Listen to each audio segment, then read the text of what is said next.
करुणा क्या कर रही है? कुछ नहीं, बस खेल रही थी। क्या हुआ? करुणा की माँ खाना बना रही थी। मैं तो तुम्हें खाने के लिए बुला रही थी।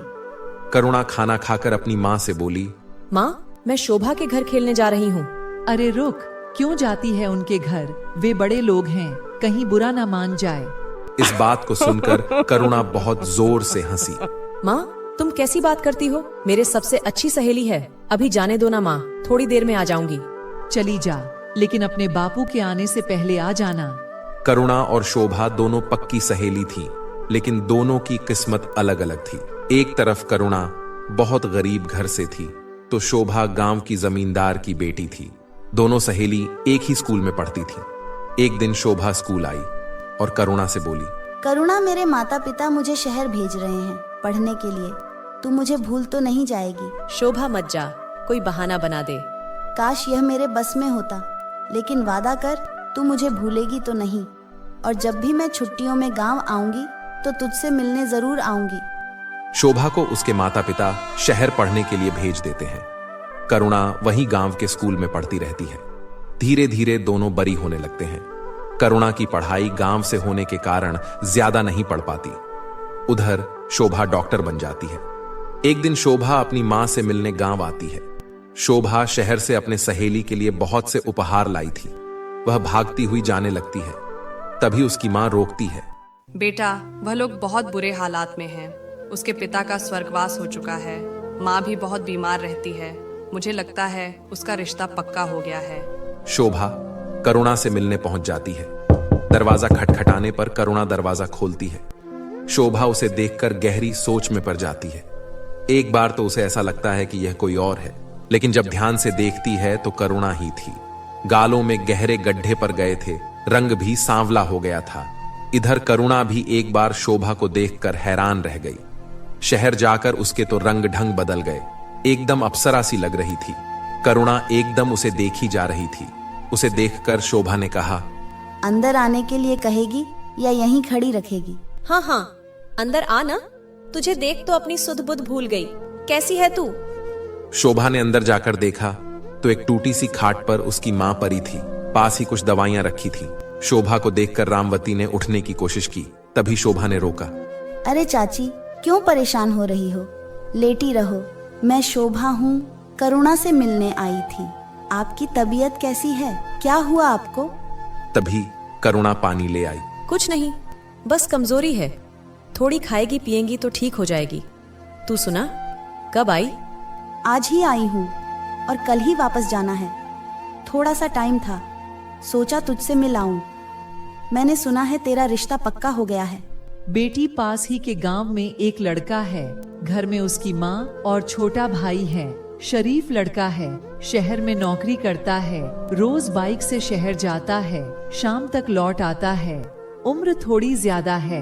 बेटी, इसके पिता चल बसे। मेरा भी कोई भरोसा नहीं है। मैं चाहती हूँ कि इसके शादी हो जाए तो सब चिंता मिट जाए, लेकिन इससे पूछे तो कहती है तुम अकेली हो जाओगी। मैं तुम्हें छोड़कर कहीं नहीं जाऊंगी। अब तू ही इसे समझा। शोभा करुणा को बाहर ले जाती है। क्या बात है करुणा, तुझे लड़का पसंद नहीं है? नहीं, मैंने लड़का नहीं देखा।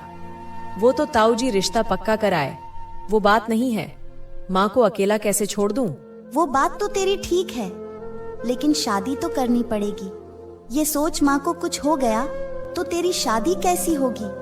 और अगर एक बार तेरी शादी हो गई और तेरा पति अच्छा निकल गया तो तू उसके साथ कभी भी अपने माँ से मिलने आ सकती है। वैसे भी चाची कुछ दिन में ठीक हो जाएगी। नहीं, वो अब ठीक नहीं होंगी। डॉक्टर जवाब दे चुका है। कैंसर है आखिरी स्टेज का। उन्हें कुछ बताया नहीं है। तू भी मत बताना। फिर तो इसे अपनी माँ की अंतिम इच्छा मानकर पूरा कर, शादी कर ले। हो सकता है तेरी माँ जो इतना कष्ट पा रही है, तेरे शादी करने के चक्कर में ही उनके प्राण अटके हों। उसके बाद बात बदलते हुए उसने कहा, देख, मैं तेरे लिए शहर से क्या लाई हूँ। ये कहकर उसने एक सुंदर सी साड़ी करुणा को दे दी। इसकी क्या जरूरत थी? करुणा, एक बात याद रखना, मैं कहीं भी रहूं, गांव में या शहर में, शादी के बाद अपने ससुराल में तेरी मेरी दोस्ती नहीं टूटनी चाहिए। जरा सी भी परेशानी मत उठाना। जीवन के किसी भी मोड़ पर खुद को अकेला पाए तो सीधे मेरे पास चली आना। तेरी यह सहेली हमेशा तेरे साथ खड़ी है। करुणा कुछ बोल न सकी। उसकी आंखों से टप टप आंसू बह रहे थे। माहौल को हल्का करने के लिए शोभा ने कहा, अब चाय भी पिलाएगी या यूं ही टरका देगी? चाय पिला दे। अगली बार आए तो पता लगा मेरी सहेली अपने ससुराल पहुंच गई। वैसे हम भी कुछ कम नहीं है, वहीं जाकर तुझे पकड़ लेंगे। करुणा हंसते हुए चाय बनाने चल दी। कुछ देर बाद करुणा और शोभा चाय पीने लगी। शोभा शहर आकर अपने काम में लग जाती है। इसी तरह समय बीत रहा था। एक दिन शोभा गांव आती है। शोभा अपनी माँ से बात करती है। माँ, मैं एक लड़का शहर में पसंद कर लिया है। वह भी डॉक्टर है और मेरे ही अस्पताल में नौकरी करता है। यह तो ठीक है बेटा, पर मैं एक बार लड़के से मिलना चाहती हूँ। तू उसे किसी दिन खाने पर बुला ले। वैसे तो तुम दोनों समझदार हो, पर मुझे उससे मिलना है। शोभा बहुत खुश होती है। वह करण को फोन पर सारी बातें बता देती है और घर आने के लिए कह देती है। तब समय पर करण अपने पिता के साथ उनके घर पहुंच जाता है। बातचीत का सिलसिला चलने लगता है। सारी बातें तय हो जाने पर दोनों की शादी पक्की हो जाती है। शोभा करुणा से मिलने गांव आती है। शोभा करुणा से मिलती है। करुणा, तुझे मेरी शादी में शहर आना होगा। शोभा, तुझे शादी की बहुत बहुत बधाई हो, लेकिन मैं माँ को अकेला छोड़कर नहीं आ सकती। करुणा, एक दिन निकाल ले, किसी तरह किसी को माँ के पास छोड़ देना। शोभा, तू तो जानती है हमारा कोई साथ नहीं देता। मुझे इस बात का हमेशा अफसोस रहेगा। कोई बात नहीं, मैं समझ सकती हूँ। मैं शादी के बाद तुझसे मिलने जरूर आऊंगी। कुछ दिन में शोभा की शादी हो जाती है। शोभा अपने गृहस्थी में बिजी हो जाती है। एक दो बार वह गांव गई भी, लेकिन करुणा से मिलने का समय उसे नहीं मिल पाया, क्योंकि उसके पति करण के पास समय नहीं होता था। वह उनके साथ ही गाड़ी में वापस आ जाती थी। एक दिन शोभा घर पर ही थी, तभी उसे करुणा की याद आती है। अपनी सहेली से मिलने की इच्छा को वह दबा नहीं पाती। वो करण को फोन करती है। करण, मैं 2 दिन के लिए गांव जाना चाहती हूँ। क्या हुआ? माँ की याद आ रही है? नहीं, मेरी एक सहेली है गांव में। वो बेचारी शादी में भी नहीं आ पाई। उसी से मिलने जाना है। चलो कल चलते हैं। मैं कल की छुट्टी ले लेता हूँ। नहीं, मैं अकेली चली जाऊंगी और 2-3 दिन बाद ही वापस आऊंगी। करण उसकी बात पर सहमत हो जाता है। करुणा से मिलने की उत्साह में शोभा जल्दी जल्दी अपने कपड़े पैक कर दोपहर की गाड़ी से गांव पहुंच जाती है। अचानक शोभा को देखकर उसकी मां पूछती है, बेटी अचानक कैसे आ गई? माँ, कुछ नहीं, बस ऐसे ही मन कर रहा था। शादी के बाद एक बार भी करुणा से नहीं मिल पाई। सोचा उससे मिलकर बहुत सी बातें करूंगी। यह सुनकर शोभा की मां उदास हो गई और बोली, अच्छा किया बेटा, जो उससे मिलने आ गई। उसका आखिरी सहारा उसकी माँ भी इस दुनिया में नहीं रही। अभी 3 दिन पहले ही उसकी माँ चल बसी, बिल्कुल अकेली हो गई। ऊपर से उसके ताऊ ने 15 दिन बाद उसकी शादी पक्की कर दी। यह सुनकर शोभा को गहरा धक्का लगा। वह जल्दी घर से बाहर निकलकर गांव की गलियों को पार करके करुणा के घर के सामने पहुंच गई। घर के सामने दरी बिछी थी, लोग वहां बैठे थे। शोभा करुणा को ढूंढती हुई अंदर चली गई। बरामदे में करुणा को घेरे गांव की कुछ औरतें बैठी थीं। शोभा को देखकर करुणा की जैसे चीख निकल गई। शोभा की आंखों से भी आंसू बह रहे थे। शोभा माँ चली गई, सब खत्म हो गया, मैं अकेली रह गई। शोभा उसे किसी तरह पकड़कर कमरे में ले गई और उसे बैठाया। करुणा, तू चिंता मत कर, मैं हूं ना तेरे साथ। करुणा को बहुत देर तक दिलासा देती रही। अब शोभा को समझ में आ गया कि क्यों इतने दिन बाद अचानक करुणा की याद आई, जो उसे बेचैन कर गई। काफी देर बैठने के बाद शोभा ने करुणा से पूछा, तूने कुछ खाया? शोभा, बिल्कुल मन नहीं है। ऐसा लगता था जैसे माँ के साथ मेरी प्राण भी निकल जाएं। लेकिन तुझे देखकर लगा कि मेरा कोई अपना है। क्या तू कुछ दिन मेरे पास रुक सकती है? चिंता मत कर, मैं अभी यहीं हूँ, पर तुझे खाना खाना होगा। भूखे रहने से तो तू बीमार पड़ जाएगी। तुझे मेरी दोस्ती की कसम, खाना खा ले। करुणा के बार बार मना करने पर भी शोभा ने उसे जबरदस्ती खाना खिलाया। रात के समय जब करुणा सो गई, तब उसकी ताई से शोभा ने कहा, ताई जी, इसे मत बताना कि मैं जा रही हूँ, सुबह जल्दी ही आ जाऊंगी। बेटी, सुबह जरूर आ जाना। तेरे आने से इसकी जान में जान आ गई, बड़ी हिम्मत बांध गई। करुणा को सोते छोड़ शोभा घर आ गई, लेकिन उसकी आंखों से नींद कोसों दूर भाग गई थी। अब करुणा का क्या होगा, यह सवाल बार बार इसे परेशान कर रहा था। सुबह होते ही शोभा करुणा के पास पहुंच जाती है, दिन भर वहीं रुकती है। इसी बीच कई बार करण का फोन आया। वह भी गांव आना चाहता था, लेकिन शोभा ने मना कर दिया। 3-4 दिन बीत जाने पर शोभा करुणा से कहा, तुझे हिम्मत से काम लेना होगा, मुझे अब जाना पड़ेगा। ये मेरा फोन नंबर है, कभी भी तुझे मेरी जरूरत हो तो मैं आ जाऊंगी। शोभा वापस आकर अपने काम में लग जाती है। इसी तरह 2 महीने बीत जाते हैं। एक दिन शोभा किसी काम से अपनी माँ को फोन करती है। कैसी हो माँ? बहुत दिन हो गए आपसे बात करें। घर में सब कैसे हैं? बेटी सब ठीक है, तू कैसी है? गांव कब आ रही है? एक बार आकर अपने माँ से मिल ले। शोभा यह सुनकर थोड़ी देर के लिए चुप हो जाती है और फिर कहती है, माँ, मेरा भी बहुत मन है गांव में आने का, लेकिन समय नहीं मिल पा रहा है। देखती हूँ, समय निकालकर आने का प्रोग्राम बनाती हूँ। इधर इन 2 महीने में करुणा की जिंदगी पूरी तरह से बदल गई थी। कुछ दिन बाद करुणा की ताई उसके घर आई। करुणा अकेले बैठी है, क्या बात है? ठीक है ताई जी, आप बताइए कैसी हैं? अब अकेले ही रहना है। पहले माँ थी तो कोई ना कोई आता जाता रहता था, लेकिन अब तो कोई भी नहीं आता। अरे बेटी, मेरे पैर में दर्द रहता है, चल फिर नहीं जाता। आज भी बड़ी मुश्किल से आई हूँ। ताऊ जी ने तेरे लिए एक लड़का देखा है। उस लड़के के पिता नहीं है, माँ है और एक छोटा भाई है। लड़का नौकरी करता है और उन्हें किसी चीज की लालच भी नहीं है। यह सुनकर करुणा का मन किया कि अभी ताई जी को उल्टा सीधा सुनाकर भगा दे। अभी माँ को गए 2 महीने भी नहीं हुए हैं और इन्हें शादी की पड़ी है। करुणा अभी सोच ही रही थी, तभी ताई जी ने बोला, करुणा 2 दिन बाद लड़के वाले देखने आएंगे, तैयार रहना बेटा, और घर को भी अच्छे से साफ कर लेना।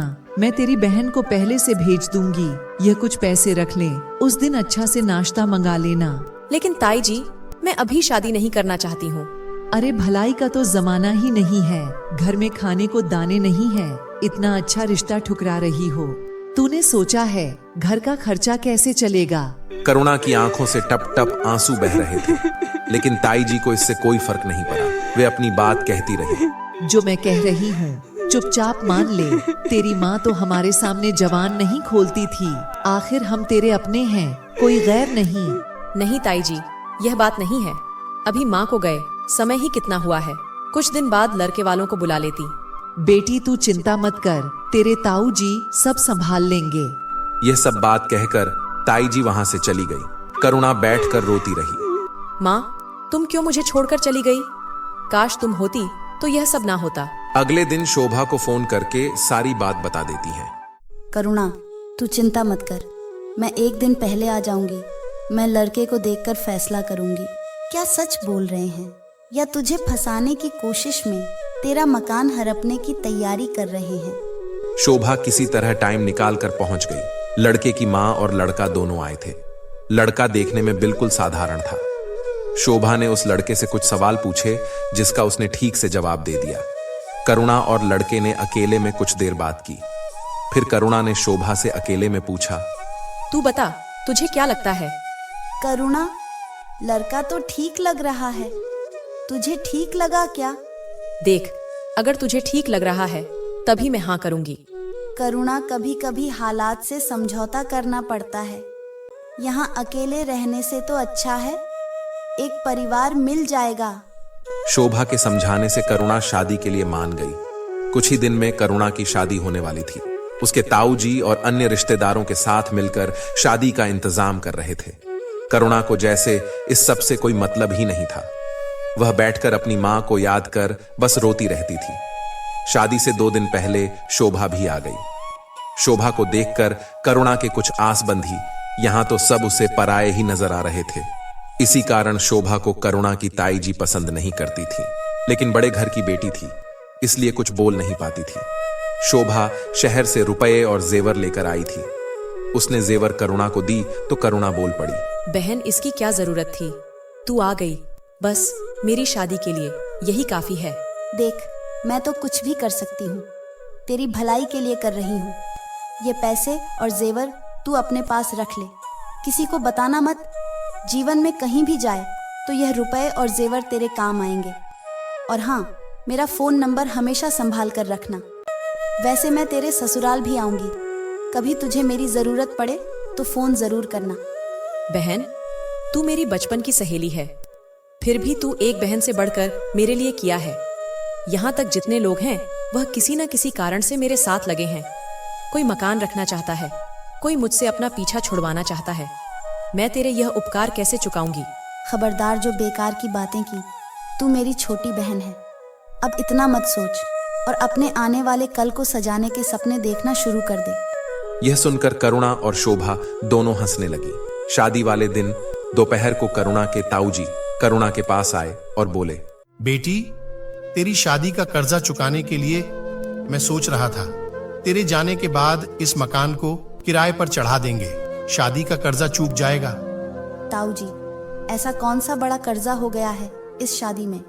ना हम किसी को खाने के लिए कहाँ हैं और ना ज्यादा बारात आ रही है। केवल 5 लोग आ रहे हैं, उनका मान सम्मान करना है, और वह तो एक जोड़े में ब्याह कर ले जा रहे हैं। मुझे याद है, जब बात हुई थी तो दान दहेज के लिए तो पहले ही मना कर दिया था। शोभा की बात सुनकर ताऊ जी ने गुस्से में देखा। तुम बच्चे कुछ जानते हो नहीं और बकवास करना शुरू कर देते हो। ऐसा ही है तो शाम को बारात खुद संभाल लेना। करुणा ने शोभा को चुप कराते हुए कहा, ठीक है ताऊ जी, आपको जो ठीक लगे वही सही है। वैसे भी मैं तो जा रही हूँ, कम से कम इसी बहाने घर की साफ सफाई होती रहेगी। यह सुनकर ताऊ जी ने घूर कर शोभा की ओर देखा और वापस चले गए। करुणा, तेरा मकान हड़पने की साजिश है। जाने दे शोभा, क्या कर सकते हैं? इन लोगों से बहस करके कोई फायदा नहीं है, वैसे भी किराए पर दे ही रहे हैं। शोभा चुप रह गई। शाम को बारात आई, सादा तरीके से शादी हो गई। सुबह जब विदाई का समय आया तो करुणा फूट फूट कर रोने लगी। शोभा, ऐसा लग रहा है जैसे मेरा सब कुछ छूटा जा रहा है। करुणा, जीवन में आगे बढ़ना पड़ता है। एक घर छूट रहा है तो दूसरा घर मिल भी तो रहा है, चिंता मत कर। करुणा को विदा करके भारी मन से शोभा भी वापस अपने घर आ गई। शोभा की मां ने पूछा, बेटी सब ठीक से निपट गया? हाँ, सब ठीक था, बस करुणा बहुत रो रही थी। हाँ बेटा, बेचारी अनाथ है, उसे तो कोई बुलाने वाला ही नहीं है। ये समझो, उसका मायका खत्म हो गया। शोभा शहर की ओर रवाना हो गई। करण को उसने सारी बातें बताईं। ठीक है शोभा, जब भी फुर्सत हो तो उससे मिल आना। और रही बात बुलाने की, तो किसी त्योहार पर तुम उसे बुला लेना, कभी उसके साथ त्योहार मनाने चलेंगे। शोभा यह बात सुनकर बहुत खुश हुई कि उसके पति का दिल उससे भी बड़ा है। उधर करुणा जब अपने ससुराल पहुंची तो देखा एक टूटा सा मकान है। कुछ औरतें उसे आगे ले जा रही थीं। तभी उसने देखा कि पास ही एक खाट पर एक आदमी बेहोश सा पड़ा था। करुणा उसे देखकर डर गई। तभी उसकी सास ने कहा, डर मत, तेरा देवर है, कल शादी की खुशी में ज्यादा पी लिया, तू अंदर चल। देखो, इस घर में तुम्हें किसी बात की तकलीफ नहीं होगी। मैं जानता हूं तुम्हारे घर में अब कोई नहीं है, लेकिन चिंता मत करना, मैं तुम्हारा हमेशा साथ दूंगा। मेरी मां शक स्वभाव की है। बस एक बात है, मेरे घर में मेरा छोटा भाई बंटी कुछ बिगड़ गया है। मां के लार प्यार ने इसे बिगाड़ दिया है। मैं कोशिश कर रहा हूं कि वह कहीं काम पर लग जाए। करुणा सब कुछ सुन रही थी। उसे अब कुछ सुकून मिल रहा था। करुणा को ससुराल आए पूरा 1 महीना हो गया था। इस बीच एक बार भी उसकी ताई ताऊ ने उसकी खबर नहीं ली कि बेटी को एक बार घर बुला ले। शोभा का हर तीसरे चौथे दिन फोन आ जाता था। रात के समय जब रमेश वापस आते तभी शोभा करुणा से बात करती थी। एक दिन शोभा ने कहा, करुणा, मैं एक बार तेरी ससुराल आना चाहती हूँ और तुझे अपने घर लाना चाहती हूँ। शोभा, मैं अभी नहीं आ सकती। दरअसल मुझे इन्हें सुबह ही खाना बनाकर देना होता है। मेरी सास से ज्यादा काम नहीं होता। गर्मियों में मैं तुझसे मिलने जरूर आऊंगी।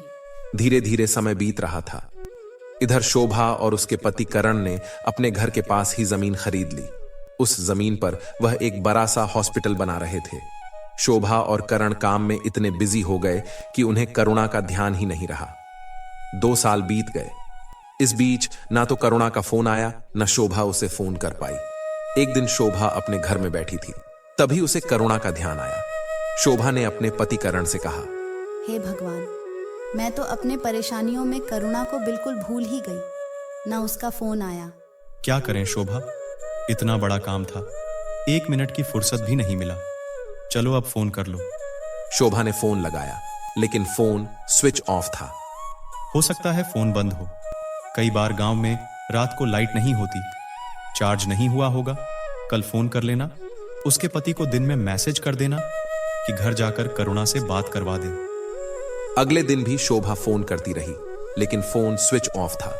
शोभा एक बार भी करुणा की ससुराल नहीं गई थी, इसीलिए उसे गांव का पता भी नहीं था जहां जाकर वह पता कर सके। कई दिन तक जब करुणा से कोई संपर्क नहीं हो पाया, तो शोभा ने अपने गांव जाकर पता करने की सोची। एक दिन वह हॉस्पिटल का काम निपटाकर गाड़ी लेकर अपने गांव पहुंच गई। अपने घर जाकर मां से मिली। बेटा, तुझे देखने के लिए तो आंखें तरस गई। पूरे 2 साल बाद आई है। क्या करती माँ, अस्पताल खोलने के चक्कर में समय ही नहीं मिला। जब जरा फुर्सत मिली तो आ गई तुझसे मिलने। चाय नाश्ता करने के बाद माँ बेटी बातें करने बैठ गई। माँ, करुणा के बारे में कुछ पता लगा क्या? कई दिन से उसे फोन लगा रही हूँ, लेकिन फोन स्विच ऑफ आ रहा है। नहीं बेटी, उसकी ताऊ तो ढंग से बात करते नहीं है, इसलिए हम उनसे कोई मतलब नहीं रखते। बस इतना पता है कि उसके घर को किराए पर चढ़ाकर उसका ताऊ मजे कर रहा है और घर बेचने की कोशिश भी कर रहा है। क्या मैं एक बार उसके ताऊ से मिलकर पूछूं? शायद उन्हें पता हो। बेटी, तुझे तो ताऊ पहले से पसंद नहीं करते।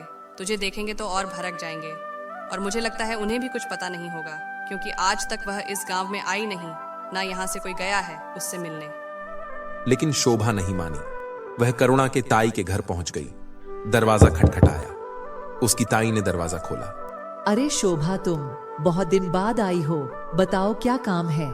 ताई जी, करुणा की कोई खबर है क्या आपको? कई दिन से उसका फोन नहीं लग रहा है। उसके ताऊ ने इतने अच्छे घर में उसकी शादी की है, राज कर रही होगी। जब हमें याद नहीं करती तो हमें उसकी क्या जरूरत है? एक बार भी अपने पति के साथ हमसे मिलने नहीं आई। ताई जी, आप मुझे बस उसके गांव का नाम बता दीजिए, मैं ढूंढ लूंगी। बेटी, मुझे तो पता नहीं, तेरे ताऊ को मालूम होगा, लेकिन वह शहर गए हैं। शोभा निराश होकर वापस आ गई। एक दिन शाम के समय शोभा हॉस्पिटल से घर के लिए निकल रही थी। तभी एक अनजान नंबर से फोन आया। पहले तो शोभा ने फोन काट दिया, लेकिन जब बार बार घंटी बज रही थी तो बेबस होकर शोभा ने फोन उठाया। दूसरी तरफ करुणा की आवाज सुनकर शोभा चौंक गई। करुणा पूरी तरह से रो रही थी। करुणा, तू रो क्यों रही है? कहाँ है तू? बात तो बता। तेरे पति कुछ कहाँ है क्या? मुझे बता तो सही, क्या हुआ? शोभा, मैं बहुत मुसीबत में हूँ, तू मुझे बचा ले। मैं यहाँ गांव की बस स्टैंड पर हूँ, किसी से फोन मांग कर रहा हूँ। तू यहाँ जल्दी आ जाना, नहीं तो मैं मर जाऊंगी। तू चिंता मत कर, वहीं रुक। मैं बस 1 घंटे में पहुँच रही हूँ। जिसका फोन है उससे मेरी बात करवा दे। करुणा ने चाय वाले भैया को फोन दिया। भैया, आप यही बस स्टैंड पर हो क्या? इसका ध्यान रखना, हम कुछ देर में पहुँच रहे हैं। आपकी बहुत मेहरबानी होगी। बहन जी बहुत देर से रो रही है, मेरी यहीं पर चाय की दुकान है, आप आ जाओ। शोभा ने जल्दी से करण को फोन किया। करण सारे काम छोड़कर शोभा के पास पहुंच गया। फिर दोनों करुणा के बताए हुए जगह बस स्टैंड की ओर चल दिए। हमें तो पहुंचने में टाइम लग जाएगा। मेरा दोस्त सुनील वहीं रहता है, मैं उसे वहां भेज देता हूं। तुम्हारे पास करुणा की फोटो है तो मुझे भेज दो। करण ने सुनील को फोन किया। सुनील, तेरी हेल्प चाहिए थी। तू अभी गांव की बस स्टैंड चला जा, मैं तुझे फोटो भेज रहा हूं। ये शोभा की दोस्त है, बहुत परेशान है। हम वहां आ रहे हैं। जब तक हम आए इसका ख्याल रखना, कोई इसे नुकसान ना पहुंचा पाए। बस हमारे आने तक संभाल लेना। भाई चिंता मत कर, मैं अभी 10 मिनट में पहुंच रहा हूं और तेरी उससे बात भी करवा दूंगा। यह सुनकर करण और शोभा को थोड़ी शांति मिली। सुनील बाइक से फटाफट करुणा के पास पहुंच गया। वह चाय वाले के पास पहुंचा। करुणा वहीं थी, लेकिन वह उसे पहचान न सका। शोभा ने जो फोटो भेजी थी वह करुणा की शादी की थी। उस चाय वाले से पूछा तो चाय वाले ने करुणा की ओर इशारा किया। पुरानी सी साड़ी पहनकर कमजोर सी एक औरत बैठी थी। सुनील ने फोटो को ध्यान से देखा, तब समझ आया कि यह वही है। बहन, मुझे शोभा ने भेजा है। आप ठीक तो हो? चिंता मत करो, वह अभी आ रही हैं। भैया, मेरा देवर मुझे ढूंढता हुआ यहाँ आ जाएगा और जबरदस्ती मुझे ले जाएगा। मेरी मदद करो। आप चिंता ना करें, मेरे रहते आपको कोई हाथ नहीं लगा सकता। मैं अभी आया। सुनील चाय वाले से चाय और नमकीन का पैकेट करुणा के लिए लाया। करुणा चाय पीने लगी। आप आराम से बैठिए, मैं अभी आपकी बात करवाता हूं। करुणा, अब बता क्या बात है? बस बहन, तू आजा, फिर तुझे सब बात बताऊंगी। करुणा ने फोन सुनील को पकड़ा दिया। भैया, इसने कुछ बताया क्या? भाभी, ये बहुत डरी हुई है। इन्होंने बस इतना बताया कि इनका देवर इन्हें ढूंढते हुए यहाँ आ जाएगा और जबरदस्ती ले जाएगा। आप चिंता मत करो, मैं अपने 4-5 दोस्तों को बुला लिया है। हमारे रहते कोई छू भी नहीं सकता। आप आराम से आ जाओ। भैया, आपका बहुत बहुत धन्यवाद। ये मेरी बचपन की सहेली है। 2 साल से इससे कोई कांटेक्ट नहीं हो पाया। बस कुछ देर और इसका ध्यान रखिए। अरे भाभी, यह तो मेरी बहन जैसी है, आप चिंता मत करो। बात समझ में नहीं आ रही है। उसका देवर क्यों उसके साथ जबरदस्ती कर रहा है? उसका पति कहाँ है? करुणा बताया था कि उसका देवर तो गुंडा टाइप का है, सारे दिन शराब पीकर पड़ा रहता है। लेकिन इसके पीछे क्यों पड़ा है? लगता है इसका पति कहीं काम से बाहर चला गया होगा। शोभा, चिंता मत करो, अभी आधे घंटे में हम पहुंच जाएंगे। और शोभा इसी तरह बातें करते करते बस स्टैंड तक पहुंच गए। शोभा जैसे ही करुणा के पास पहुंची, उसे देखकर दंग रह गई। कितनी कमजोर हो गई थी। करुणा एक पुरानी सी साड़ी पहनी थी। कुछ देर के लिए तो शोभा उसे देखती ही रह गई, कुछ बोल नहीं पाई। फिर उसने कहा, करुणा। करुणा सर झुकाकर बैठी थी। शोभा की आवाज सुनकर जैसे उसमें जान आ गई। वह शोभा को देखकर रोने लगी। बहन, तू आ गई, मुझे बचा ले, नहीं तो यह लोग मुझे मार डालेंगे। कोई तुझे हाथ भी नहीं लगा सकता। मैं आ गई हूँ, अब सब ठीक हो जाएगा। मैं तुझे कब से ढूंढ रही थी। एक फोन नहीं कर सकती थी मुझे। ना तो तेरे ससुराल का पता मालूम था, ना तेरी ताई ने गांव का नाम बताया, वरना मैं तो तुम्हारे पास कब के पहुंच जाती। शोभा, इन्हें घर ले चलो, अभी कुछ मत पूछो, यहाँ से पहले निकलो, घर पहुंचकर बात करेंगे। यह बहुत डिप्रेशन में है। करुणा को गाड़ी में बैठाकर शोभा और करण ने सुनील को धन्यवाद किया और करुणा को लेकर घर की ओर चल दिए। करुणा पिछली सीट पर बैठी थी। शोभा ने करुणा का हाथ पकड़ रखा था। करुणा पूरी तरह से डर रही थी और बार बार पीछे मुड़कर देख रही थी। करुणा, बिल्कुल मत डर। अब तुझे वह लोग नहीं ढूंढ पाएंगे। उन्हें पता भी नहीं चलेगा कि तू कहाँ गई। यह सुनकर करुणा को थोड़ा सा सहज हुई। फिर वह कुछ देर आंख बंद करके बैठी रही। करुणा, अब तू ठीक है? क्या हम बात कर सकते हैं?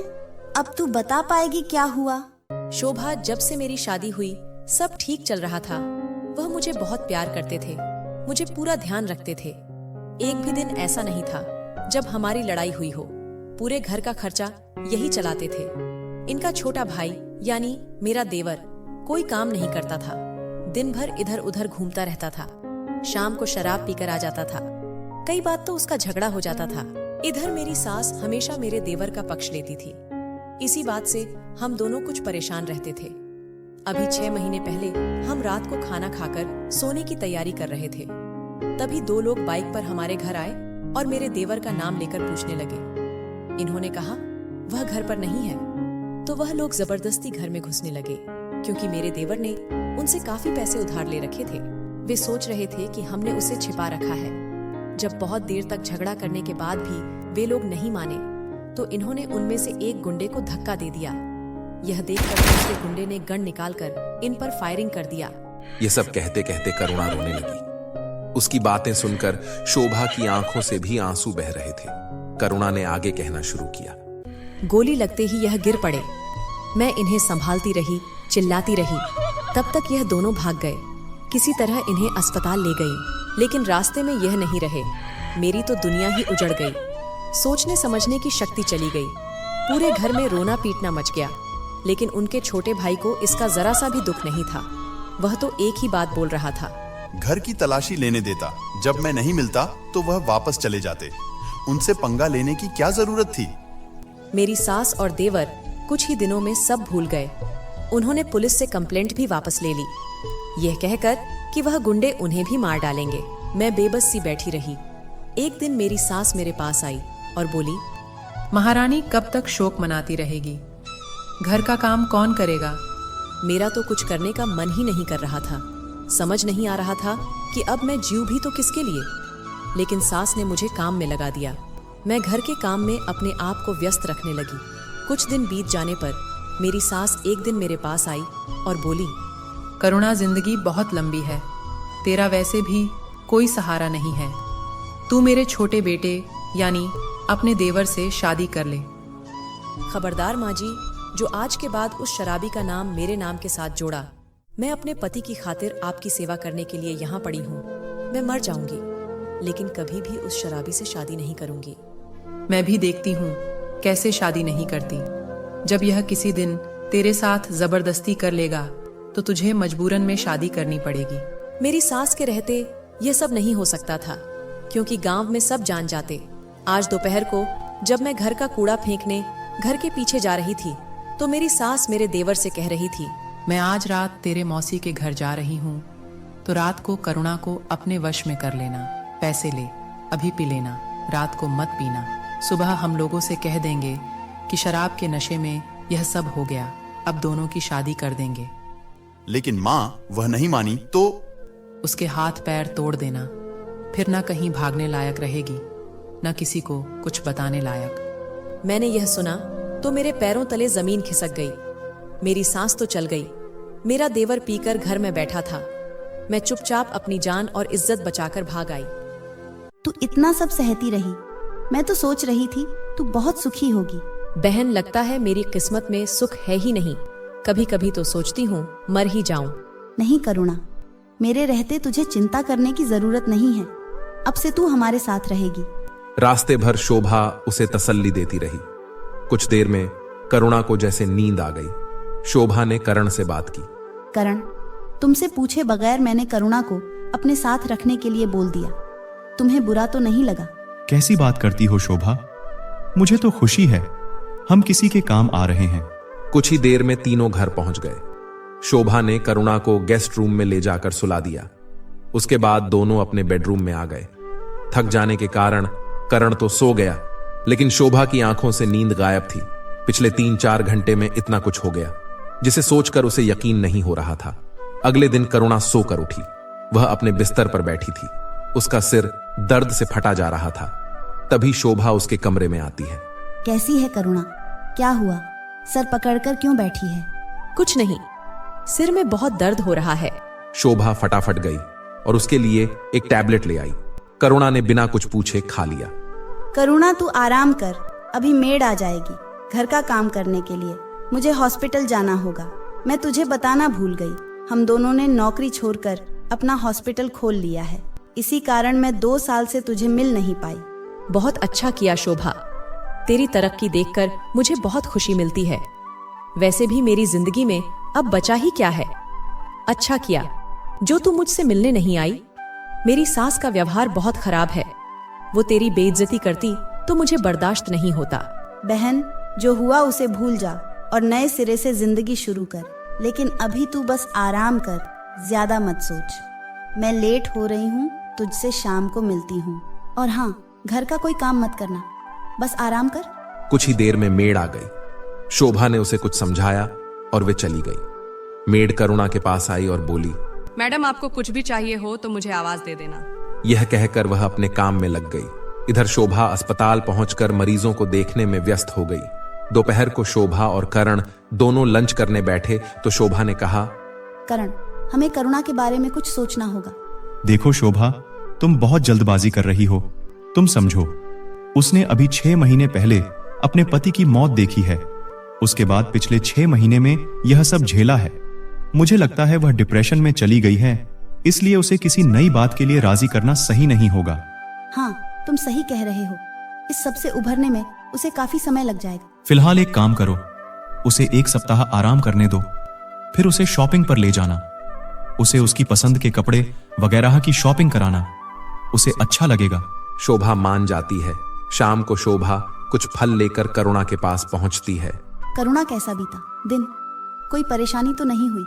ये कुछ फल है, मैं तेरे लिए लाई हूँ। इन्हें फ्रिज में रखवा रही हूँ, खाती रहना।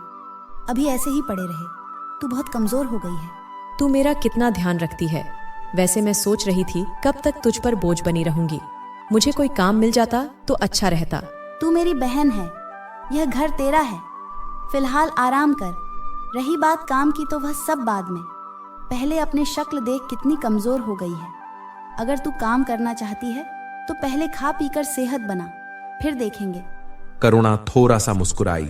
चलो, मैडम के चेहरे पर हंसी तो आई। शोभा हंस पड़ी। इसी तरह समय बीत रहा था। करुणा को आए 2 महीने बीत चुके थे। इस बीच शोभा उसे कई बार बाहर घुमाने ले जाती थी, कभी कभी अस्पताल ले जाती थी। करुणा अब बहुत बदल गई थी। वह हंसने लगी थी। इसी बीच करुणा बार बार शोभा से काम के लिए कहती, लेकिन शोभा कोई ना कोई बहाना बनाकर टाल देती। करुणा करण से भी काफी घुल मिल जाती है। करण करुणा से साली साहिबा कहकर थोड़ा मजाक कर लेता था, जिसका जवाब करुणा उसे जीजा जी कहकर देती थी। 3 महीने बीत जाने पर एक दिन करुणा ने शोभा से पूछा, शोभा देख, मैं अब और बोझ नहीं बन सकती। या तू मुझे कहीं काम पर लगवा दे या मैं कहीं और जाकर काम ढूंढती हूँ। तू एक काम कर, मेरे साथ हॉस्पिटल चल। शोभा करुणा को अस्पताल ले जाकर अपने केबिन में बिठा देती है। फिर करुणा शोभा के साथ साथ मरीज देखने जाती है। करुणा धीरे धीरे काम समझ रही थी। करुणा कुछ दिन में सब कुछ समझ जाती है। शोभा उसे अस्पताल की इंचार्ज बना देती है। वह अच्छी तरह सफाई का ध्यान रखती है। किसी मरीज को कोई परेशानी ना हो उसका ध्यान रखती है। एक दिन शोभा की तबीयत खराब हो जाती है। वह अस्पताल में बेहोश हो जाती है। शोभा का चेकअप होता है तो पता चलता है कि वह प्रेग्नेंट है। यह सुनकर करण और करुणा बहुत खुश होते हैं। करुणा अब अस्पताल के साथ साथ शोभा का भी ध्यान रखने लगती है। वह शोभा की डाइट का बहुत अच्छे से ध्यान रखती थी। कभी कभी तो करुणा घर ना आकर हॉस्पिटल में ही रात को रुककर काम निपटाती रहती थी। शोभा उसे फोन पर डांटती थी, सबकी सेवा करते करते खुद बीमार पड़ जाएगी, खुद भी थोड़ा आराम कर लिया कर। बहन, ऐसा मौका किस्मत से मिलता है। जिस दर्द से मैं निकल कर आ रही हूँ उनके दर्द के आगे और कुछ भी नहीं है। शोभा भी बहुत खुश थी। जैसे जैसे उसका समय नजदीक आ रहा था, शोभा घर पर ही रहने लगी थी। थोड़ा सुबह उठकर सबका नाश्ता खाना बनाकर हॉस्पिटल चली जाती थी। हॉस्पिटल से हर महीने उसे सैलरी मिलती थी। करुणा ने कई बार कोशिश की, वह घर खर्चे में कुछ पैसे दे, लेकिन शोभा गुस्सा हो जाती थी। वह उसे उन पैसों को बैंक से निकालने के लिए मना करती थी। करुणा की जिंदगी का मकसद अब सिर्फ मरीज की सेवा करना रह गया था। एक दिन करुणा हॉस्पिटल में रजिस्टर चेक कर रही थी। तभी उसने देखा कि पिछले महीने से हमारे हॉस्पिटल में खर्चा ज्यादा हो रहा है। वह अस्पताल के अकाउंट सेक्शन में गई। वहां का सारा काम सुबोध देख रहा था। वह एक अकाउंटेंट था और पहले ही दिन से अस्पताल में काम कर रहा था। करुणा उससे पूछती है तो वह बताता है, करुणा जी, मैंने कई बार करण सर को बताने की कोशिश की है, लेकिन हमारे हॉस्पिटल में जितने मरीज हैं उनके हिसाब से दवाइयां और बाकी का सामान बहुत ज्यादा मंगवाया जा रहा है और वह कहां जा रहा है पता नहीं लग पा रहा है। इसका मतलब कोई सामान को बेच रहा है। सुबोध जी, आपको मेरा साथ देना होगा। मैं उसे रंगे हाथ पकड़ना चाहती हूँ। मैडम, इस अस्पताल को मैंने अपने सामने बनते देखा है। मैं शुरू से इसमें काम कर रहा हूँ, लेकिन अभी शोभा जी के जाने के बाद जो नई डॉक्टर मिस अंजलि आई है वह यह सारा ऑर्डर पास करती हैं। मुझे उन्हें पर शक है। आधा माल यहां आता है और आधे का सिर्फ बिल बनता है। आप सही कह रहे हैं। मैं ठीक तो कह रहा हूं, लेकिन उन्हें पकड़ेंगे कैसे? माल तो यहां आता ही नहीं है। अगले दिन करुणा डॉक्टर अंजलि से सीधे पूछ लेती है, अंजलि जी, यह जो स्टॉक आप मंगवाती है उसमें ज्यादा कहां जाता है? यह सुनकर एक बार अंजलि घबरा जाती है, लेकिन किसी तरह अपने आप को संभालते हुए कहती है, पूरा यही आता है और इस्तेमाल होता है। आप मुझ पर चोरी का इल्जाम लगा रहे हैं। वह गुस्सा करते हुए करण के केबिन में पहुंच जाती है। देखिए सर, ये मेरे ऊपर चोरी का इल्जाम लगा रही है। करण के पूछने पर करुणा सुबोध से मिली जानकारी उसे बताने लगी। करण ने सुबोध को बुलाकर सारी बातें पता की, लेकिन फिर भी अंजलि के खिलाफ कोई सबूत न मिल सका।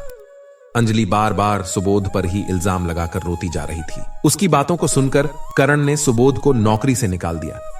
करुणा ने करण को समझाने की बहुत कोशिश की, लेकिन उसने एक न सुनी। उसने बाहर आकर सुबोध से बात की। मुझे माफ कर दीजिए, मुझे पहले से सबूत ढूंढकर इल्जाम लगाना चाहिए था। मेरे कारण आपकी नौकरी चली गई। अरे आप क्यों परेशान हो रही हैं? मुझे तो कहीं भी काम मिल जाएगा। रही बात इस नौकरी की, तो यह सब उस अंजलि की चाल है। करण सर से मुझे यह उम्मीद नहीं थी। आप बिल्कुल चिंता ना करें। करुणा, तुझे परेशान तो कर रही हूँ, लेकिन मैं मजबूर हूँ। तू करण का थोड़ा सा काम संभाल ले, जैसे कि उसके कपड़े लॉन्ड्री में देना, उसकी चीजों को संभाल कर उसकी अलमारी में रखना। करण यह सब नहीं कर पाएगा। शोभा, तू बिल्कुल चिंता मत कर, जीजा जी को कोई परेशानी नहीं होगी। करुणा ने पूरी जिम्मेदारी उठा ली थी। शोभा को उसके आने से बहुत सुकून मिल रहा था। करुणा, तेरा मन नहीं करता कभी अपने गांव जाकर अपने घर के बारे में पता करने का? नहीं, अब तक मेरे ससुराल वालों ने वहाँ सब कुछ उल्टा सीधा बता दिया होगा कि मैं घर से भाग गई हूँ। इसे सुनकर मेरे रिश्तेदार, ताऊ ताई सब मुझे कोस रहे होंगे। वैसे भी अब उस घर में बचा ही क्या है, वह तो ताऊ जी ने हड़प लिया होगा। नहीं करुणा, हिस्सा तो तेरा ही रहेगा। अभी तो मैं नहीं जा सकती, लेकिन सब कुछ ठीक होने पर मैं तुझे ले जाऊंगी वहाँ, और तेरा हिस्सा बेचकर पैसे तुझे दिलाऊंगी। नहीं शोभा, मैं वापस उस सब चीजों को याद करके परेशान नहीं होना चाहती हूँ। वैसे भी मुझे यहाँ किसी चीज की कमी नहीं है। मैं तो अपना दुख मिटाने के लिए मरीजों की सेवा करती हूँ। यह कहकर करुणा की आंखों में आंसू आ गए। अच्छा चल, अब रो मत, हम नहीं जाएंगे। इसके बाद करुणा शोभा को नाश्ता देकर घर के कामों में लग गई। सारे काम निपटाकर वह फटाफट हॉस्पिटल पहुंच गई। करण जब शोभा के पास आया तो शोभा ने कहा, करण, हमें करुणा के लिए कुछ करना चाहिए, जिससे उसे कभी ऐसा ना लगे कि वह हम पर बोझ है। क्यों ना हम उसके गांव का मकान बेचकर और कुछ लोन लेकर उसके लिए एक मकान खरीद दें। वैसे भी वह अस्पताल से मिले पैसे का कुछ नहीं करती हैं। हाँ, मैं भी यही सोच रही थी। मैंने करुणा से बात भी की थी, लेकिन वह गांव में जाना ही नहीं चाहती है। उसकी जरूरत नहीं पड़ेगी, मैं प्रॉपर्टी डीलर से बात कर लूंगा। उसे सिर्फ कोर्ट जाना होगा। साइन करने के लिए तुम उसके लिए करुणा को मना लो। हाँ, यही ठीक रहेगा। इससे उसके शहर में अपना घर हो जाएगा। वह चाहे तो यहाँ रहे और चाहे तो अपने घर में। करण तैयार होकर नाश्ता करके हॉस्पिटल चला जाता है। शोभा करुणा के बारे में सोच रही थी कि करुणा का मकान का काम पूरा हो जाए तो वह कोई अच्छा सा लड़का देखकर उसकी शादी करवा दे। एक दिन शोभा को तकलीफ होने लगी। रात को करुणा उसके पास ही थी। करुणा, उठ जा, लगता है हॉस्पिटल जाना होगा। करुणा जल्दी से करण को उठाया और दोनों मिलकर शोभा को अस्पताल ले गए। करण और करुणा दोनों हॉस्पिटल में शोभा के साथ थे। शोभा को बहुत तेज दर्द हो रहा था।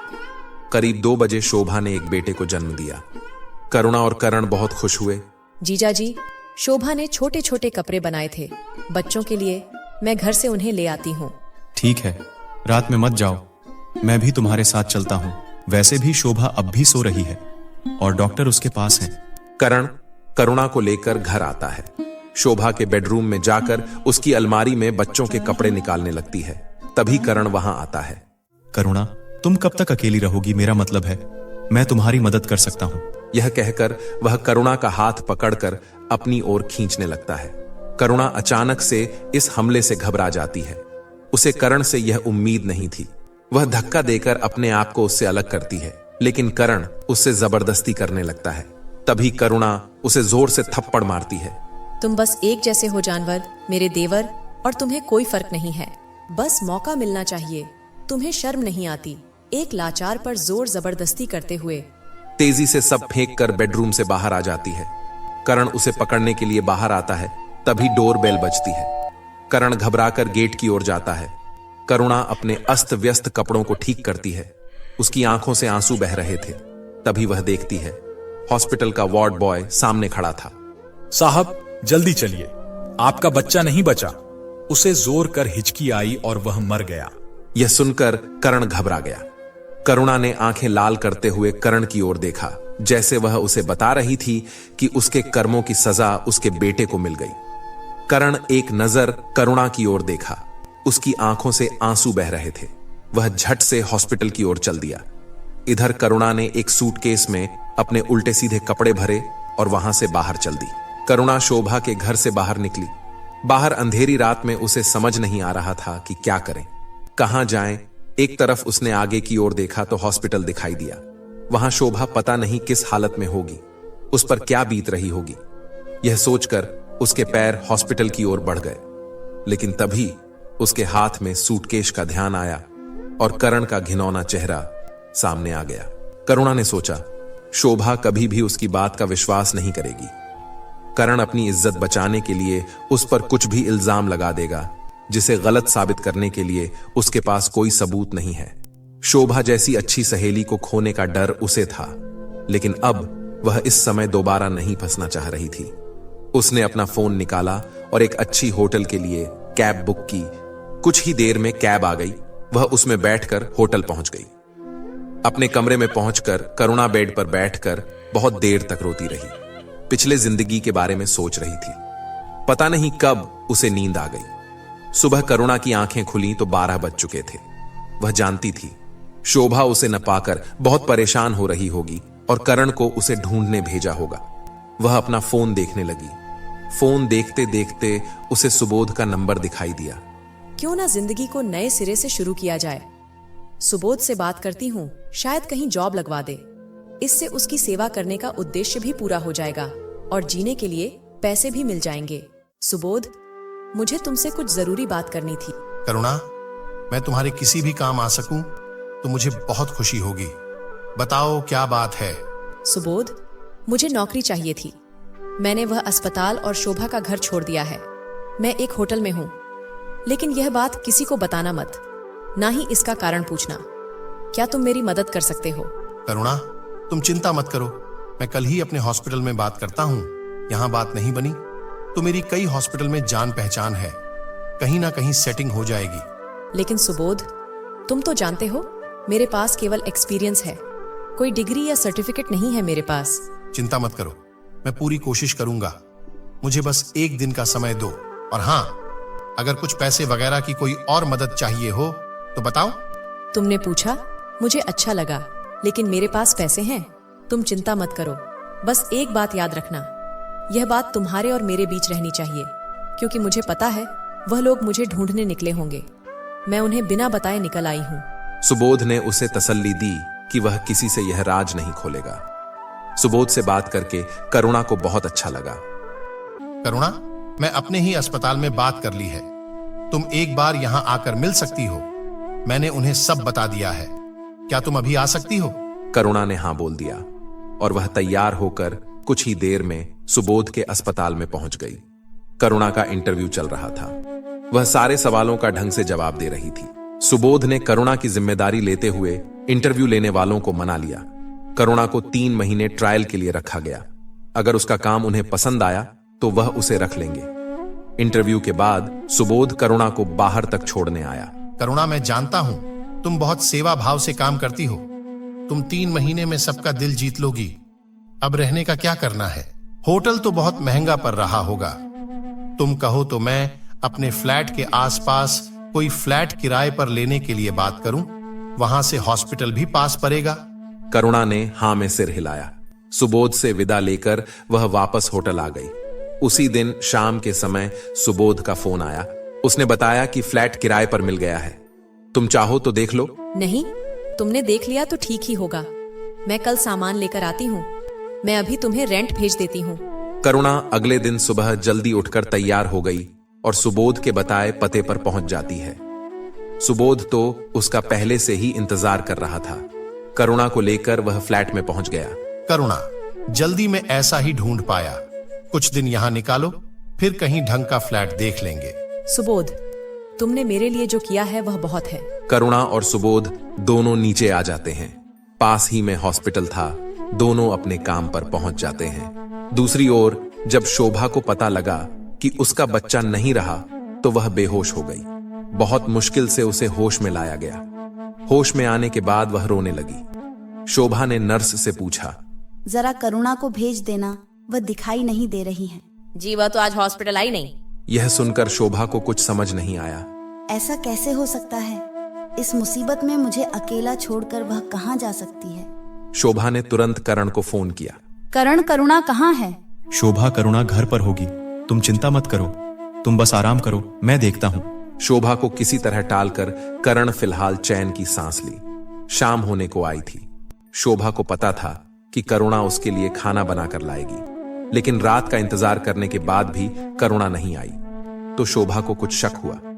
शोभा ने वार्ड बॉय को घर भेजा करुणा को बुलाने के लिए, लेकिन उसने आकर बताया कि घर पर तो ताला लगा हुआ है। शोभा ने उस वार्ड बॉय से करण को बुलाने के लिए कहा।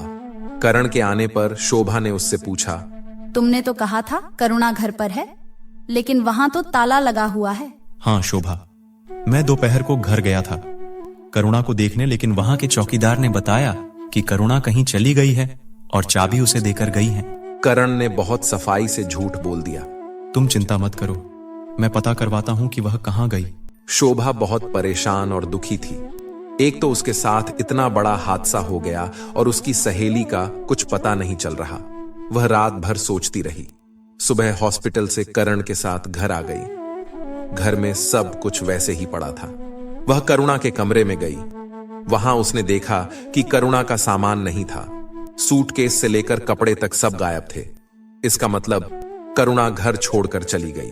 करण, सच सच बताओ, मेरे जाने के बाद इस घर में क्या हुआ था? शोभा, मैं तो हॉस्पिटल में था, मुझे कुछ नहीं पता कि क्या हुआ। तुम्हें मुझ पर विश्वास नहीं है। न जाने करुणा किस हाल में होगी। कहीं जाना था तो मुझे बताकर तो जाती। उसे करुणा पर तरस भी आ रहा था और गुस्सा भी। इधर करुणा जब शाम को अपने फ्लैट पर पहुंची तो वह बहुत थक चुकी थी। उसका खाना बनाने का मन नहीं था। करुणा के पास कोई काम नहीं था। वह बस ऐसे ही बालकनी में खड़ी हो गई। पुराने दिनों की याद में उसे फिर से सताना शुरू कर दिया। तभी फोन की घंटी बजी। करुणा ने देखा सुबोध का फोन था। उसने फोन उठाया। करुणा, गेट खोलो, मैं बाहर खड़ा हूं। लगता है तुम्हें घंटी नहीं सुनाई दी। माफ करना, बालकनी में थी, घंटी का पता ही नहीं लगा। खाना तो तुमने बनाया नहीं होगा, मुझे पता था, इसलिए मैं खाना लाया हूं। चलो मिलकर खाते हैं। वैसे तुम्हें मेरे आने से कोई परेशानी तो नहीं है? नहीं सुबोध, ऐसा कुछ नहीं है और तुम बेकार में परेशान हुए। मैं कुछ न कुछ बना लेती। तुम्हारा हाल भी मेरे जैसा है। मैं भी अकेले रहता हूं तो कभी बाहर से थोड़ा बहुत कुछ खा लेता हूं। सुबोध ने खाना टेबल पर रखा। करुणा ने खाना परोस दिया और दोनों खाने लगे। खाना खाने के बाद सुबोध ने कहा, करुणा, परसों तुम्हारी और मेरी दोनों की ड्यूटी नहीं है। एक काम करते हैं, दोनों मार्केट चलते हैं। जो कुछ भी जरूरी सामान हो खरीद लेंगे। कल तुम अपने जरूरी के सामान की लिस्ट बना लेना। करुणा ने हां में सिर हिलाया। इसी तरह समय बीतने लगा। कुछ दिन बाद शहर के सभी बड़े हॉस्पिटल की एक कॉन्फ्रेंस होनी थी, जिसमें कैंसर के प्रति लोगों को कैसे जागरूक किया जाए। इस कॉन्फ्रेंस में करुणा को जाना था, लेकिन करुणा जानती थी कि शोभा भी वहां आएगी। करुणा ने यह बात सुबोध को बताई। करुणा, वैसे मुझे हक तो नहीं है, लेकिन अगर तुम मुझे अपना मानती हो तो एक बात बताओ कि तुम शोभा का सामना क्यों नहीं करना चाहती हो? क्या कारण है जो तुमने इतने सालों की दोस्ती तोड़कर वह अस्पताल छोड़ दिया? करुणा ने जिस सवाल से बचना चाह रही थी, वही सवाल आज उसके सामने खड़ा था। सुबोध, वैसे तो मैं यह बात किसी को बताना नहीं चाहती थी, लेकिन तुमसे मैं कुछ छिपा नहीं सकती, इसीलिए बता रही हूँ। लेकिन तुम्हें मुझसे वादा करना होगा कि इस राज को किसी भी हालत में किसी पर भी जाहिर नहीं करोगे। करुणा, ये राज मरते दम तक मेरी जुबान पर नहीं आएगा। करुणा ने अपने ऊपर बीती एक एक बात सुबोध को बता दी। सारी बात वह सर झुकाकर बता रही थी। बताते बताते उसकी आंखों से आंसू बह रहे थे। करुणा, मुझे माफ कर देना। मैं नहीं जानता था कि तुम इतना दर्द अपने अंदर लेकर बैठी हो। मैं इस शहर से कहीं दूर जाना चाहती हूँ, जिसे शोभा कभी भी मुझे ढूंढ ना सके। करुणा, मैं उस कॉन्फ्रेंस में से तुम्हारा नाम हटवाने की कोशिश करता हूँ। रही बात कहीं और जाने की, तुम चिंता मत करो, मैं कोशिश करके तुम्हारी नौकरी के लिए कहीं बात करता हूँ। कुछ ही दिनों में कॉन्फ्रेंस शुरू होने वाली थी।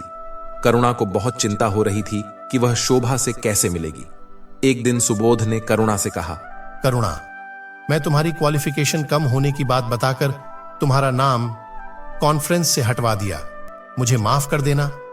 इसके अलावा मेरे पास कोई उपाय नहीं था। यह तो सच ही कहा तुमने। वैसे भी पता नहीं मैं तुम्हारा एहसान कैसे उतार पाऊंगी। तुमने मुझे बचा लिया। करुणा, मैं तुम्हारे लिए कई हॉस्पिटल में बात की है, जिसमें से कहीं ना कहीं तुम्हारी नौकरी पक्की हो जाएगी। लेकिन नए शहर में अकेले कैसे रहोगी? सुबोध, बहुत से लोगों के सहारे मैं यहाँ तक पहुंची हूँ, लेकिन अब अपने दम पर दुनिया का मुकाबला करना चाहती हूँ। जो होगा देखा जाएगा। वहां भी तुम्हारे जैसे अच्छे लोग मिल जाएंगे। मेरे जैसे क्या? अगर तुम कहो तो मैं ही साथ में चलता हूँ। नहीं, मैं ऐसा सोच भी नहीं सकती। पहले भी एक बार मेरे कारण तुम्हारी नौकरी जा चुकी है। अब की बार ऐसा हुआ तो मैं अपने आप को कभी माफ नहीं कर पाऊंगी। सुबोध चुप रह गया। वह मन ही मन करुणा को चाहने लगा था, लेकिन यह बात वह अपने मुंह से कह नहीं पा रहा था। लेकिन अब जब करुणा नए शहर में जा रही है तो उसे कुछ समझ नहीं आ रहा था कि बात आगे कैसे बढ़ाए। इसी तरह कुछ दिन बीत जाते हैं। एक दिन सुबोध करुणा के घर आता है। करुणा, तुम्हें परसों एक अस्पताल में जाना है। मैं बात कर लिया है, बस तुम मिल आओ। नौकरी तो पक्की है, लेकिन सैलरी इतनी ही मिलेगी। सुबोध, तुमने मेरे लिए जो किया है वह मैं कभी भूल नहीं सकती। एक एहसान और कर दो मेरे लिए। तुम भी मेरे साथ चलो, वहां सब इंतजाम देख लेना, फिर वापस आ जाना। ये सब कहने की जरूरत नहीं थी। मैं तुम्हें अकेली थोड़ी भेज रहा था। मैं भी साथ चलूंगा। अगर नौकरी पक्की हो गई तो वहीं रहने की जगह ढूंढ लेंगे। यह सुनकर करुणा बहुत खुश हुई, लेकिन सुबोध उदास बैठा था। उसे उदास देखकर करुणा ने पूछा, अपनी परेशानी में इतना उलझ जाती हूँ कि दूसरे के बारे में कुछ सोचती नहीं। क्या बात है सुबोध, इतने उदास क्यों हो? कोई परेशानी है क्या? करुणा, मैं तुमसे कुछ कहना चाहता हूँ, लेकिन हिम्मत नहीं हो रही है। लेकिन अब नहीं कहा तो बहुत देर हो जाएगी। क्या बात है सुबोध, बोलो। हमारे बीच में डर कहां से आ गया? मैं अपने बारे में सब कुछ बता दिया है। तुम भी अपने मन में कुछ मत रखो। कहो, क्या कहना चाहते हो? करुणा, मैं तुमसे प्यार करता हूं। यह बात मैंने अपने मन में रखे हुए थे, लेकिन जब तुम्हारे जाने का समय आ गया तो अब मैं अपने आप को रोक नहीं पाया। मुझे माफ कर दो करुणा। मैं तुम्हारे जख्मों को कुरेदना नहीं चाहता था। मेरे से गलती हो गई। आगे हम दोनों केवल अच्छे दोस्त बनकर रहेंगे। बस मुझे एक बार माफ कर दो। नहीं सुबोध, ऐसी बात नहीं है। बस जिंदगी में इतने धोखे खाए हैं कि अब कोई इच्छा बाकी नहीं रह गई है। मैंने तो बस मरीजों को सेवा को ही अपना जीवन का मकसद बना लिया था, जिसके बदले में बस मुझे गुजारे लायक पैसे मिल जाएं। लेकिन अचानक तुम्हारी बात सुनकर मैं कुछ सोच समझ नहीं पा रही हूँ। चलो, मेरी ओर से कोई दबाव नहीं है। अगर तुम चाहो तो मैं इस बारे में कोई बात नहीं करूंगा। तुम भी भूल जाओ हमारे बीच कोई ऐसी बात हुई थी। नहीं सुबोध, मुझे कुछ समय दो सोचने के लिए। उसके बाद ही मैं कोई फैसला कर पाऊंगी। बस एक बात ध्यान रखना, मेरा जो फैसला हो उसका असर हमारे दोस्ती पर नहीं पड़ना चाहिए। मैं भी यही चाहता हूँ। चलो अब मैं चलता हूँ। परसों चलने के लिए तैयार रहना। तीसरे दिन दोनों दूसरे शहर पहुंच जाते हैं। करुणा का इंटरव्यू चल रहा था। सुबोध बाहर बैठकर उसका इंतजार कर रहा था। बहुत देर तक इंतजार करने के बाद भी करुणा नहीं आई, तो सुबोध वहां से निकलकर पास ही में एक टी स्टॉल पर चाय पीने चला गया। उसके जाने के बाद करुणा बाहर आई तो देखा सुबोध वहां नहीं था। अनजान शहर में अपने आप को अकेला पाकर वह घबरा गई। वह गेट पर गई। वहां सिक्योरिटी गार्ड से पूछा तो उसने बताया, मैडम, आपके साथ जो बैठे थे वो बाहर चले गए। यह सुनकर करुणा घबरा गई। वह सोचने लगी, लगता है सुबोध को परसों की बात का बुरा लग गया। उसे लगा होगा कि मेरी नौकरी तो लगी जाएगी, इसीलिए वह मुझे छोड़कर चला गया। वह सब बातें सोचकर पछता रही थी। तभी सुबोध उसके सामने आया। क्या हुआ? तुम्हारा इंटरव्यू हो गया? क्या कहा उन्होंने? नौकरी पक्की हो गई या नहीं? तुम कहाँ चले गए थे? पता है मैं कितना डर गई थी। फिर कभी मुझे छोड़कर मत जाना। मैं तो यहीं बगल की दुकान पर चाय पीने गया था। मुझे माफ कर दो। मैं समझी तुम परसों की बात का बुरा मान गए और मुझे यहाँ छोड़कर वापस चले गए। करुणा, मैंने कहा था हमारी दोस्ती पर कोई असर नहीं पड़ेगा। मैं तुम्हारा साथ कभी नहीं छोड़ूंगा। बिल्कुल चिंता मत करो। चलो अब बताओ क्या हुआ? नौकरी मिल गई। 1 हफ्ता बाद ज्वाइन करना है। मुझे तो पहले ही पता था नौकरी तुम्हें मिलकर रहेगी। चलो अब कहीं खाना खाते हैं। तुम्हें भी भूख लग रही होगी। दोनों एक रेस्टोरेंट में पहुंच जाते हैं। सुबोध ने खाना ऑर्डर किया। करुणा खाना खा रही थी। फिर उसने सुबोध से कहा, सुबोध, मैंने बहुत सोचा शादी के बारे में, लेकिन हर बार पहले से ज्यादा उलझ जाती हूँ। तुम उस बारे में ज्यादा मत सोचो। वक्त अपने आप फैसला करने की हिम्मत देगा। फिलहाल नौकरी पर ध्यान दो। नहीं सुबोध, जब आज तुम्हें कुछ देर के लिए खो दिया तो मुझे मेरा जवाब मिल गया। मैं तुमसे शादी करने के लिए तैयार हूँ। यह सुनकर सुबोध बहुत खुश हुआ। दोनों ने खुशी खुशी खाना खाकर फिर दोनों बस पकड़ने के लिए बस स्टैंड पहुंच गए। बस में बैठे बैठे करुणा ने सुबोध से पूछा, सुबोध, तुम तो मेरी पिछली जिंदगी के बारे में सब कुछ जानते हो, लेकिन मैं तुम्हारे बारे में कुछ नहीं जानती। करुणा, मेरी जिंदगी में बताने जैसा कुछ भी नहीं है। गांव में मेरे माता पिता थे जो कि अब नहीं हैं। जब यह थे तो मैं गांव में ही एक दवाखाने में कंपाउंडर का काम करता था। उनके जाने के बाद मेरा मन गांव से हट गया, इसलिए यहां चला आया। तब से यहां नौकरी कर रहा हूं। मेरा कोई नहीं है, बस अब घर बसाने का मन है। मैं समझ सकती हूँ, अगर तुम्हारे माता पिता होते तो अभी तक तुम्हारा घर बस गया होता। माता पिता के जाने के बाद दुख मैं जानती हूँ। जब मेरे माता पिता चले गए तो मैं बहुत टूट गई थी। उस समय अगर शोभा नहीं होती तो न जाने मेरा क्या होता। दोनों ऐसे ही बातें करते करते घर पहुंच गए। करुणा को घर छोड़कर सुबोध अपने घर चला गया। करुणा अगले दिन अस्पताल के लिए तैयार हो रही थी। सुबोध का फोन आया। करुणा ने बालकनी से नीचे देखा। सुबोध उसका इंतजार कर रहा था। करुणा जल्दी से नीचे आ गई। दोनों हॉस्पिटल में जाकर अपने अपने काम में लग जाते हैं। शाम को दोनों एक रेस्टोरेंट में खाना खाने जाते हैं। वहां पहुंचकर सुबोध करुणा से बात करता है।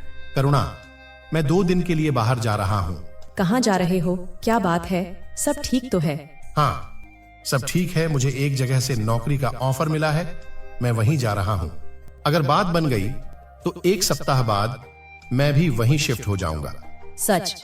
मैं तो यही सोचकर परेशान थी कि मैं वहाँ अकेले कैसे रहूंगी। मुझे तुम्हारी ज्यादा चिंता थी, इसलिए मैं वहां जा रहा हूं। सुबोध 2 दिन के लिए चला जाता है। करुणा के लिए यह 2 दिन काटने मुश्किल हो जाते हैं। कहां वह जिंदगी से उम्मीद छोड़ चुकी थी, लेकिन अब वह सुबोध के साथ जिंदगी जीना चाहती है। 2 दिन के बाद सुबोध आ जाता है। दोनों हॉस्पिटल में मिलते हैं। करुणा, मुझे नौकरी मिल गई है। मैं चाहता हूं इसी सप्ताह हम यही शादी कर लें। उसके बाद हम दोनों वहां जाकर रहे, पति पत्नी की तरह। सुबोध, इतनी जल्दी सब कैसे होगा? हमें कुछ समय लेना चाहिए। करुणा, अगर तुम्हें सोचने के लिए समय चाहिए तो बात अलग है, लेकिन अगर सब इंतजाम करने की बात है तो यह सब मुझ पर छोड़ दो। करुणा ने शर्माते हुए हां कर दी। अगले दिन कुछ खास दोस्तों को पार्टी के लिए बुलाया गया था। करुणा का बहुत मन था शोभा को बुलाने के लिए। करुणा, अगर तुम चाहती हो कि शोभा को बुलाया जाए तो मैं जाकर उन्हें इनवाइट कराऊंगा। नहीं सुबोध, अब मैं पीछे मुड़कर नहीं देखना चाहती हूँ। जो कुछ भी है बस हम दोनों ही हैं। कुछ दिनों के बाद शादी हो जाती। अब हमारे पास बहुत कम समय है। हम आज ही चलते हैं नई जगह पर फ्लैट देखने। 4 दिन बाद हमें वहाँ ज्वाइन करना है। सुबोध तैयार होकर आ जाता है। एक टैक्सी किराए पर लेकर दोनों दूसरे शहर के लिए निकल जाते हैं। करुणा और सुबोध दोनों नए शहर में जाकर प्रॉपर्टी डीलर से मिलते हैं। वह उन्हें कई फ्लैट दिखाता है, जिनमें से एक उन्हें पसंद आ जाता है। दोनों उसे एडवांस देकर वापस आ जाते हैं। अगले दिन दोनों फ्लैट खाली करके सारा सामान लेकर नए फ्लैट में पहुंच जाते हैं। दूसरे दिन जाकर दोनों ने अपने अपने हॉस्पिटल में आकर नौकरी ज्वाइन कर ली। करुणा शाम को घर पहुंची तो सुबोध वहां नहीं था। वह सुबोध का इंतजार करने लगी। सुबोध को फोन किया तो उसने कहा, कुछ काम है, थोड़ी देर हो जाएगी। शाम को जब सुबोध आया तो करुणा ने पूछा, इतनी देर कहां लगा दी? कुछ नहीं, बस तुम्हारे लिए कुछ खरीदारी कर रहा था। ये देखो। यह कहकर सुबोध ने एक पैकेट पकड़ा दिया। करुणा ने देखा तो वह एक ज्वेलरी सेट था। बहुत सुंदर सेट था। सुबोध, इसकी क्या जरूरत थी? अभी हमें बचत करके चलना चाहिए। करुणा, तुम्हारी बात ठीक है, लेकिन शादी पर तुम्हें कोई गिफ्ट भी तो देना चाहिए था। अब जरा पहनकर दिखाओ। करुणा ज्वेलरी पहनकर सुबोध के सामने आती है। सुबोध उसे देखता ही रह जाता है। करुणा ज्वेलरी उतार कर बोलती है, सुबोध, मेरे पास भी ज्वेलरी है और यह भी आ गई। इस घर में रखना ठीक नहीं है। हम एक लॉकर लेकर उसमें रख देते हैं। ठीक है, कुछ दिन में लॉकर ले लेंगे। अभी यही संभाल कर रख लो।